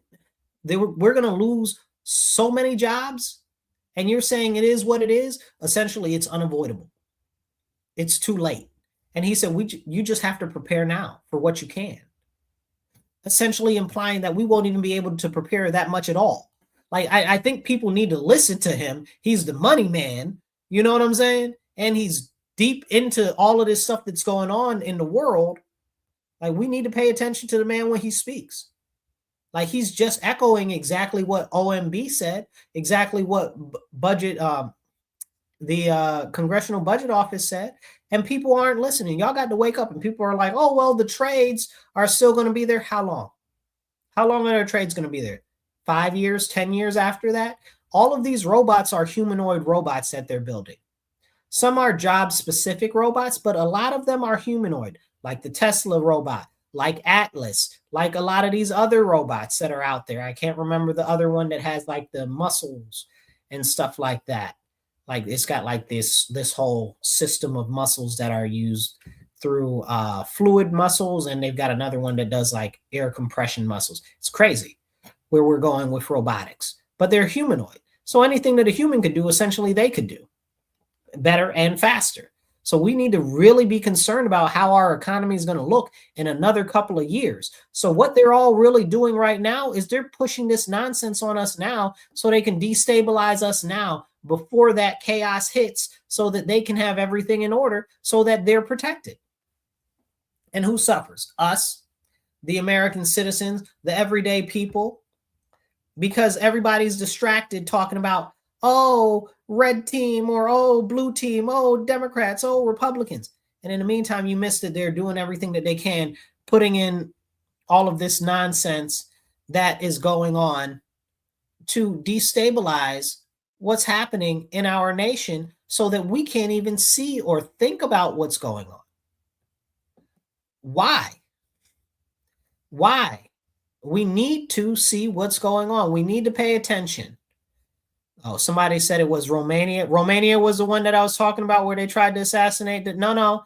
I think it was Slovenia also. I think it was Romania and Slovenia. They tried to assassinate the guy. They tried to assassinate the Hungary dude too. I like that dude. Viktor Orban, I like him. But I do think you're right about Romania. I think some crazy stuff's going on in Romania too. But Slovenia? Yeah, Slovenia. I was going to say Slovakia, but I don't think. Maybe something's going on in Slovakia too. I don't know. I think one of those isn't a country anymore, but I can't remember which one. There's so many countries over there and they change like every couple of years. So I don't remember completely. But I'm pretty sure it was Slovenia, and something just happened in, I don't remember. I'm not even going to sit here and play. So something happened in another country also in Europe. Whatever. It actually was kind of serious. I just don't remember. I wasn't going to talk about that tonight. But thank you. I appreciate you. As we have this conversation about the AI taking over, Jamie Dimon telling us, what happened? Is it still going? My screen looks like it froze. So I hope the video is still going. Anyway, I'm going to keep talking and we'll see if it's going on. I don't know what's going on here. Something seems to have happened to the video. But with what we've got going on with our country, we need to really understand that stuff is serious. And if we don't start paying attention to what's going on, we're going to miss everything. We're going to miss everything. And I don't know how we change anything if we actually don't start standing up. Now we've got to stand up because tomorrow's too late. And if we are not the ones to say, hey, we've got problems here, nothing will change. And we have to make sure that we're actually getting stuff done now. Because if we don't, I don't know what to tell you for later. I really don't. We're going in a direction that's like a highway down the wrong path real fast, and nothing is being done about it. Nothing whatsoever. I'm praying, I'm hoping, I'm staying strong. I'm also trying to work on this video at the same time, so please bear with me, you guys. Something happened to the camera. As we have these conversations about the important issues, I really am concerned. Like, I'm not going to play. I'm going to try to do this. Let's see.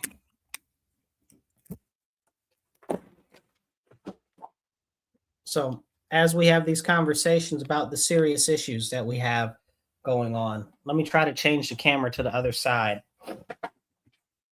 here.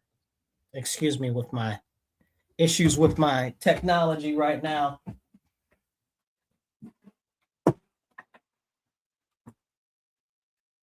Emergency camera adjustment. Let's see. We'll fix that in a minute. Change this here. Here we go. Let's see. All right, there we go. We are back, you guys, back in action. All right, excuse the camera issue. So as we talk about the CBO changing things and what's going on with the AI taking over, we have to talk about what are our jobs going to look like? What's going to happen?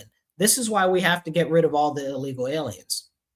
Because if we do not get rid of the illegal aliens, we're not going to have enough of an ability to actually service our own citizens. And that's a conversation that's not being had. Why, Marcus? Why should we get rid of all the illegal aliens? Well, it's very simple. If we don't get rid of them, we're going to be having them versus our own citizens. The whole reason why the illegal aliens and more immigrants keep to pour into our borders is because the people in power want them to pour into our borders. Why? Ask yourself why. Why? It doesn't generally help America for all of these foreigners to come in. So why would they want that to happen? It's real simple. They want to create a class that's separate from American citizens that they can use for whatever they want, that'll be beholden only to whoever's paying them. That's why they want these illegal aliens. That's why they want these foreigners. That's why they want them all here. That's why they want them all now. And this is something that's not being talked about. And this is why I want them all gone. Because I don't want to compete with them. I don't want to have to go to war with these other people that are already agents inside my own nation. Like, people are not paying attention. People are not paying attention. People see, oh, well, this is this. They look at the surface, right? They look at real surface measurement stuff. That's why I try to have real serious conversations with you guys when I'm streaming and stuff, because this stuff is for real. And it's a lot of pieces of the puzzle together. It's just that a lot of people don't have enough time or mental capacity to actually follow it from the beginning to the end. What's going on is in our country, and I'm going to explain this. Hopefully it's very simple. So clip this. In our country right now, what is happening as we march towards this AI revolution, we are going to see these classes become harder and harder for people to be socially mobile in. So that means that if you're in the middle class, like you used to be able to be in the middle class and kind of move to the lower upper class, or be in the lower class and kind of move to the middle class, that's pretty much gone. You pretty much die in the socioeconomic status that you come into the world now. That's how the country is going. And with these foreigners are all being pumped into our country, especially the illegal aliens, it's even more highly challenging because, like I said earlier in the show, we're not even focused on our education. Our children are graduating. They can't get a job at McDonald's. So who are they competing with these entry-level jobs for? These foreigners that are coming in over here, low skilled, low wage, low labor, can't really do anything because they don't even speak the language, don't know how things work, and they have no skills. So who are they competing with? They're competing with jobs that the everyday man could get. McDonald's, working a farm, doing something in a factory. Like we see often, a lot of these factories get busted, like meat packaging and stuff like that. And then we see, or the Honda, that was it Kia or was it Honda? I don't know. It might've been Toyota. Okay. One of those companies that was doing the cars, like they had all of these Korean workers there, like crazy. Like, so this is serious and we need to talk about it because they are taking our jobs. They are taking our jobs. Any job given to a foreigner, any job that's given to somebody from abroad, that's a job for an American citizen. And we need to do everything to keep those jobs firmly in place. So if we're not focusing on that right now, we're going to end up in a serious problem. So the people in the middle class and the lower class will compete with these foreigners who do not care about America. They do not care about our country. They just care about being able to produce for themselves and probably send some money back home, which is why I did support the concept of putting a extra 3%, what do you call it? 3% cost on anybody that sends money overseas. I thought that was very ingenious. That's important. We need that. And then Congress was like, oh, don't do that because they skimming too. Whole nother conversation. But that's important. That's important because if they're sending money out of our economy, that means that we don't have money in our neighborhoods. If this money is coming out of our economy, that means that the value that is able to be spent in our communities is less, which means that there's less money circulating, which means that our economy is worth less. And the more worth less things are, the closer to being worthless it is. So we need to pay attention to that. So now we've got these people on the bottom that are squishing us up, that we can't go up because you got the high level people Okay, the high class people, they don't want you to come up, so they can try to keep you down. And you got the low people squeezing you out of the middle. But wait, there's more. We got this whole other group of foreigners that are coming in on H-1B visas, O-1B, I think it's O-1B. I think it's a B at the end of the O-1 visas. And all of these other visas, what's the C-1 and a couple of other visas that they got coming in over here to do all of this work and stuff like that. And they're more high paid jobs, or at least allegedly with some of the H-1B visas, who clearly they're not all being high paid, even though that's what they're supposed to be used for. But we've got a lot of these people now that are above the average everyday American, that are above the average everyday American worker. They're above us. So we got the foreigners above us and we got the foreigners below us. Now look what's happening. We're being sandwiched out from the top and the bottom, and we're being squeezed out of the whole sandwich. And our people are suffering because of it. And people are like, oh, well, it's enough for everybody. It's not enough for everybody. It's not, because that's not how society works. For jobs and positions and stuff like that, you need training, you need skills, you need labor, or you need knowledge, you need know-how. You need all of these different things to work these different positions. Let's be honest. And I was watching one of the ladies that runs a military defense company the other day, and she's like, yeah, man, we'd love to hire more people, but even with all the training programs and stuff, it's going to take us another 10 years to hire the people that we need with the skills that we need, because we're going to have to train people to have those skills. But by that time, we'll have all machines doing all of the jobs. You'll have all machines doing all of the jobs. And this is what I'm talking about, back to the AI and the machines, and why we got to get rid of all of these foreigners. Because she said it out her mouth. In the next 10 years, all the jobs will be taken by machines in her company. That is serious. That should be the red flag and the alarm for everybody.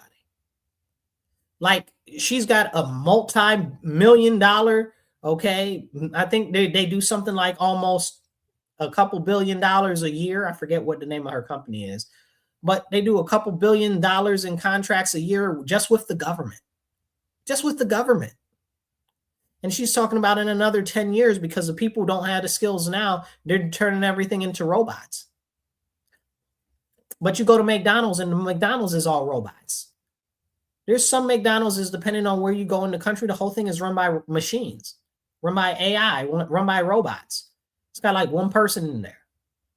Like, we got to be honest with what's going on and happening in our country. And it's very, very, very serious. But not enough people want to have these important conversations. It's so bad. Somebody said, no foreigners to replace us. Don't pay attention to Fox News. You're an idiot. Straight facts. You don't know what the hell you're talking about. Excuse me, I should say you don't know what the heaven you're talking about. You don't know what you're talking about at all. It's not about replacement. It's about diminishing returns. The fact is the jobs are going away, like I'm mentioning, and people are like, oh, nobody's being replaced. You're an idiot if you think that people aren't being replaced. Of course people are being replaced, because if you can pay somebody for less to work longer and to do more, of course you'd pay the person less. Who's stupid? Like, that's basic business. Come on now. Come on now. Who's stupid? Wake up. This is very serious.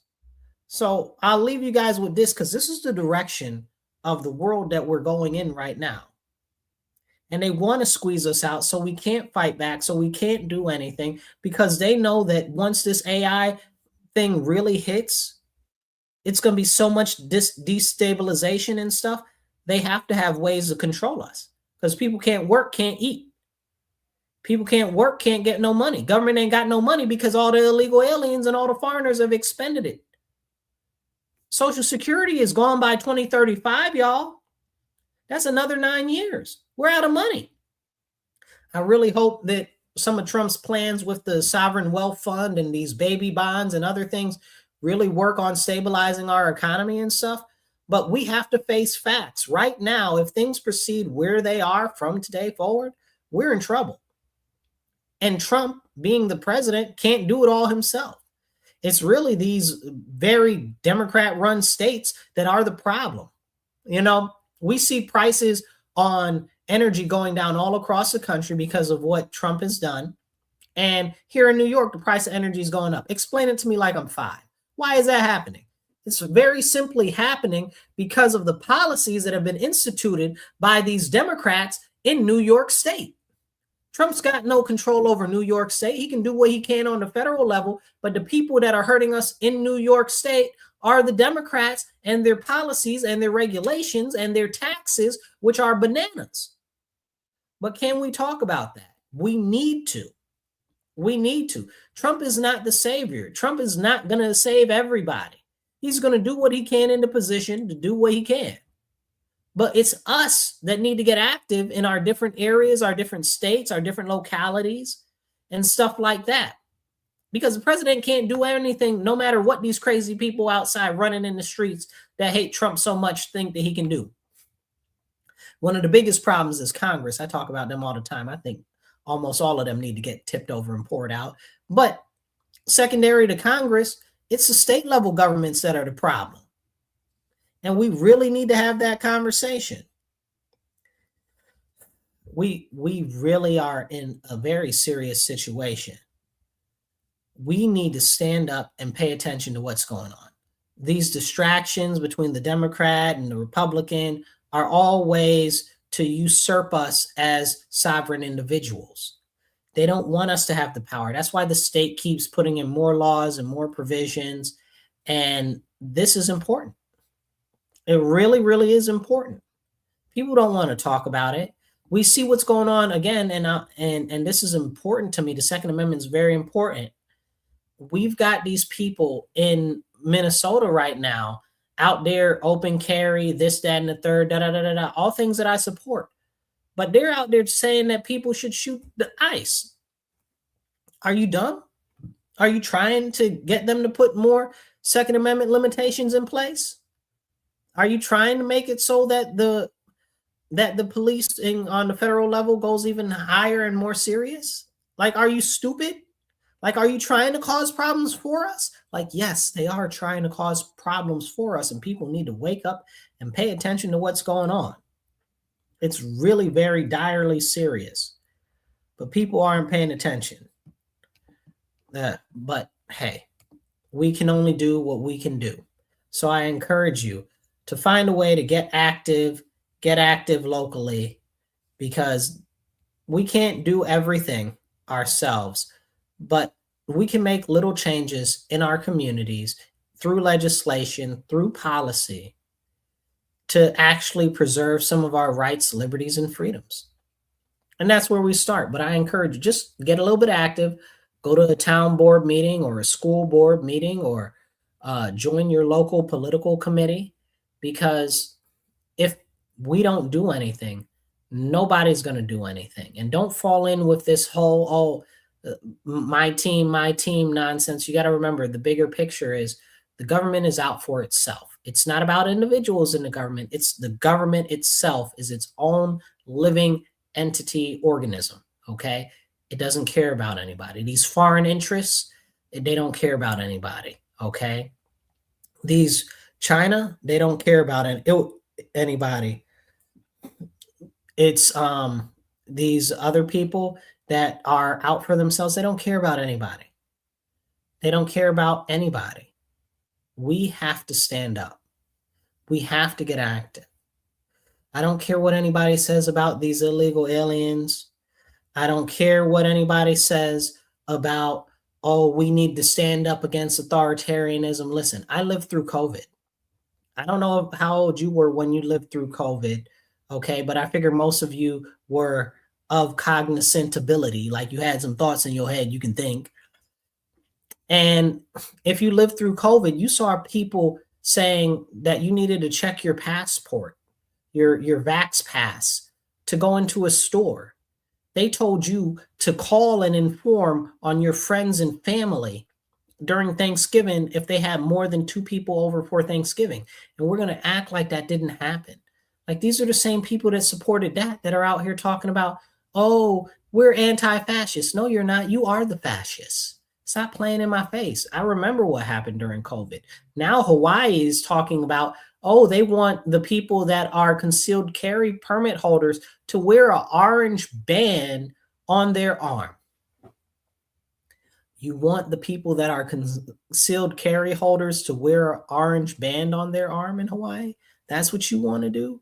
Like, and these crazy crackpots are out here talking about, oh, we don't want fascism and we don't want we don't want all of this, we don't want all of that. Clearly you do, because when this stuff pops up, you don't got nothing to say. Nothing. Here in my city, we got, it's a lot of them are very far left, right? We got an area of the city, it's called the East End, and they shut it down last year, or maybe it was the year before last, right in the winter time. They shut it down, and they said that you got to show your ID to get into a public neighborhood. You make it make sense. And where were all of these anti-fascist people then? None of them spoke up about that. None of them had nothing to say. It's because none of this stuff is organic. These people don't have a single solitary thought in their mind that goes against the narrative that is being pushed to them online and through the news. Now, don't let me say that, make that sound like, oh, well, the Republicans or the people on the right have everything all together. A lot of the people are just going along with a lot of the stuff that's going on there too. It's just way worse on the left, because the lefts are in bed with the globalists and they don't even see it. They're serving the globalist interests 100%. But this is the problem. And never forget that the globalists are one of the fingers on the shadow hand. Like, this is very important. On the left, we've even got people that are now talking about globalism, that we need to have more people and all of this and all of that, like Vic Ramaswamy. We need to let in more foreigners. We need to let in more Chinese. We need to let in more Indians. Absolutely not. Absolutely not. Okay? It's crazy. It's absolutely crazy. This guy asks, what is a globalist? And I'll leave you with that. A globalist is somebody that doesn't believe that a nation should have its own sovereignty. Essentially, it means that Canada isn't Canada, America isn't America, Botswana isn't Botswana, and all of them are together through some either one world government or some greater overarching entity that controls everything, similar to the UN. And that's a problem, because that removes state sovereignty. I was talking to somebody from Poland the other day, and you would think that if they're from Poland, oh, well, they'd be a conservative, right? Because what we know about Poland is a heavily conservative country, like Hungary. And they were explaining a lot of, yes, that. They were explaining a lot of how things work over there. And they're younger, so they're leftist, right? So they're like, well, yeah, but what a lot of us want is us to have closer ties to the EU. And look at Brexit and how England pulled out of the EU and it didn't work out so good for them, or whatever the case. That's not true. Brexit wasn't a problem for the United Kingdom. What was a problem was they let in all those people from all across the world, okay? And that's the problem, So it wasn't them pulling out of the European Union that was the problem, even though there were some issues that presented from that, but we already knew that because of the way that they wrote up the contract to get in the EU.